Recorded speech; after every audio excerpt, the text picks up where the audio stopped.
നമസ്കാരം. ഏവർക്കും പുതുവർഷ ആശംസകൾ. ഇന്ന് 2026 ജനുവരി 1 വ്യാഴാഴ്ച. പുതുവർഷത്തിന്റെ ആദ്യ പുലരിയിൽ ലോകമെമ്പാടും ഇന്ത്യയിലും കേരളത്തിലും നടന്ന പ്രധാന വാർത്തകളുമായി നിങ്ങളോടൊപ്പം ഞാൻ അശ്വതി. ആവേശപ്പൊലിമയിൽ പുതുവർഷം, പുലരിയെ വരവേറ്റ് കേരളം. ആഘോഷലഹരിയിൽ 2026 വരവേറ്റ് കേരളം. തിരുവനന്തപുരം, കൊച്ചി, കോഴിക്കോട് നഗരങ്ങൾ ആഘോഷങ്ങളുടെ പ്രധാന കേന്ദ്രങ്ങളായി. കൊച്ചി ഫോർട്ട് കൊച്ചിയിൽ പാപ്പാനിയെ കത്തിക്കുന്ന ചടങ്ങിൽ പതിനായിരങ്ങൾ അണിനിരന്നു. കർശന സുരക്ഷാ വലയത്തിലായിരുന്നു പ്രധാന നഗരങ്ങളിലെ ആഘോഷങ്ങൾ. പോലീസ് തലപ്പത്ത് അഴിച്ചുപണി, 8 IPS ഉദ്യോഗസ്ഥർക്ക് സ്ഥാനക്കയറ്റം. സംസ്ഥാന പോലീസ് സേനയിൽ വൻ ഭരണപരമായ മാറ്റങ്ങൾ. 5 ഉദ്യോഗസ്ഥരെ IG-മാരായും 3 പേരെ DIG-മാരായും ഉയർത്തി സർക്കാർ ഉത്തരവിറക്കി. ക്രമസമാധാന ചുമതലയുള്ള മേഖലകളിൽ പുതിയ നേതൃത്വം എത്തുന്നതോടെ പോലീസ് സംവിധാനം കൂടുതൽ കാര്യക്ഷമമാകുമെന്നാണ് വിലയിരുത്തൽ. പുട്ട വിമലാദിത്യ, S അജിത ബീഗം എന്നിവരുൾപ്പെടെയുള്ള ഉദ്യോഗസ്ഥർക്കാണ് പുതിയ ചുമതലകൾ ലഭിച്ചത്.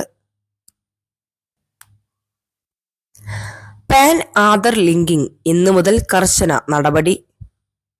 പാൻ കാർഡ് ആധാറുമായി ബന്ധിപ്പിക്കാനുള്ള അവസാന തീയതി അവസാനിച്ചതോടെ ലിങ്ക് ചെയ്യാത്തവരുടെ പാൻ കാർഡുകൾ ഇന്നു മുതൽ പ്രവർത്തനരഹിതമാകും.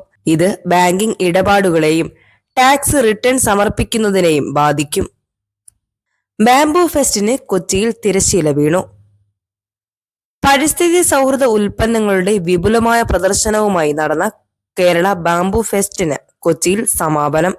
കേരള ബാംബു മിഷന്റെ നേതൃത്വത്തിൽ നടന്ന മേളയിൽ മുള ഉപയോഗിച്ചുള്ള നൂതന ഉൽപ്പന്നങ്ങൾ ജനശ്രദ്ധയാകർഷിച്ചു. സംസ്ഥാനത്ത് മഴ തുടരാൻ സാധ്യത, കാലാവസ്ഥാ മുന്നറിയിപ്പ്.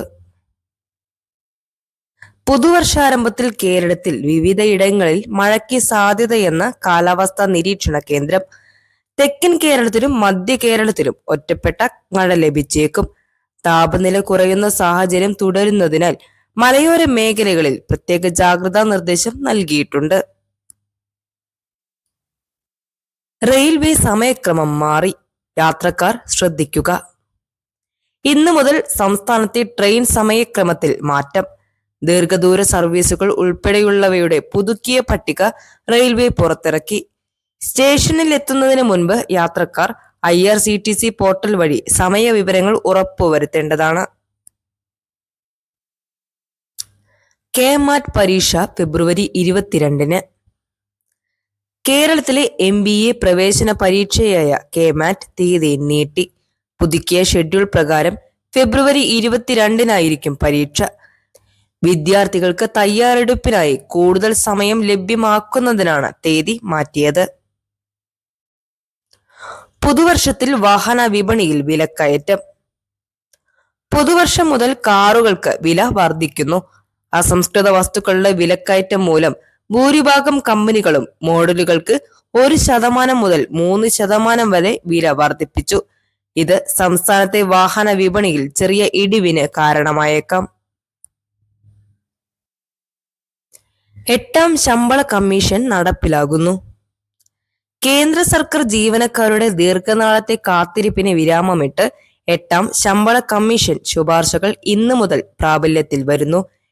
7ാം ശമ്പള കമ്മീഷന്റെ കാലാവധി ഇന്നലെ ഡിസംബർ 31-ന് അവസാനിച്ചതിനെ തുടർന്നാണിത്.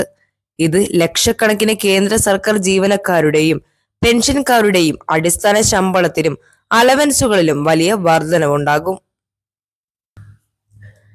നാഷണൽ സ്പോർട്സ് ഗവേണൻസ് ആക്ട് പ്രാബല്യത്തിൽ.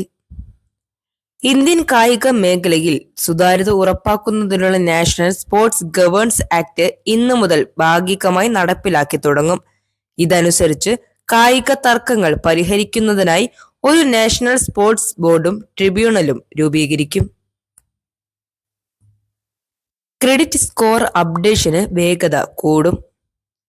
ക്രെഡിറ്റ് ബ്യൂറോകൾ ഇനി മുതൽ ഉപഭോക്താക്കളുടെ വിവരങ്ങൾ 15 ദിവസത്തിന് പകരം ആഴ്ച തോറും അപ്ഡേറ്റ് ചെയ്യണം. ഇത് വായ്പാ നടപടികൾ വേഗത്തിലാക്കാൻ സഹായിക്കും. കനത്ത മഞ്ഞുവീഴ്ചയും മൂടൽമഞ്ഞും. ഉത്തരേന്ത്യയിൽ കനത്ത മൂടൽമഞ്ഞ് തുടരുകയാണ്. ഡൽഹി, ഹരിയാന, പഞ്ചാബ് എന്നിവിടങ്ങളിൽ റെഡ് അലർട്ട് പ്രഖ്യാപിച്ചിട്ടുണ്ട്. കനത്ത മൂടൽമഞ്ഞ് കാരണം വിമാന, ട്രെയിൻ സർവീസുകൾ തടസ്സപ്പെട്ടു. കാശ്മീരിലും ഹിമാചലിലും കനത്ത മഞ്ഞുവീഴ്ച തുടരുന്നതിനാൽ വിനോദസഞ്ചാരികൾക്ക് ജാഗ്രതാ നിർദ്ദേശം നൽകിയിട്ടുണ്ട്. ഈ പുതുവർഷം എല്ലാവർക്കും സന്തോഷവും ഐശ്വര്യവും നിറഞ്ഞതാകട്ടെ എന്ന് ആശംസിക്കുന്നു. ഒരിക്കൽ കൂടി ഏവർക്കും പുതുവർഷാശംസകൾ. വാർത്ത തുടരും. Signing off.